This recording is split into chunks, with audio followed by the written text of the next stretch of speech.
السلام علیکم۔ رمضان کا ادب و احترام۔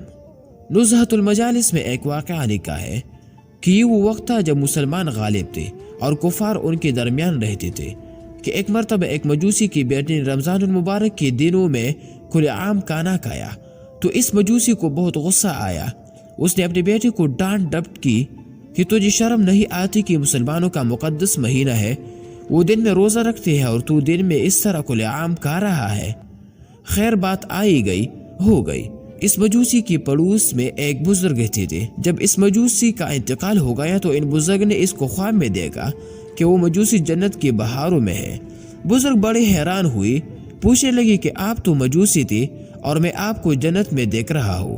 وہ جواب میں کہنے لگا کہ ایک مرتبہ میری بیٹی نے رمضان المبارک میں کھلے عام کھانا کھایا تھا اور میں نے رمضان کی ادب کی وجہ سے اس کو ڈانٹا تھا۔ اللہ تعالیٰ کو میرا یہ عمل اتنا پسند آیا کہ موت کے وقت مجھے کلمہ پڑھنے کی توفیق نصیب فرمائی۔ نوٹ: صرف ادب کا یہ حال ہے دوستو کہ ایک کافر کو ایمان کی دولت ملی تو جو صحیح معنی میں روزہ رکھے گا اس کا کیا عالم ہوگا، اندازہ کر لیے۔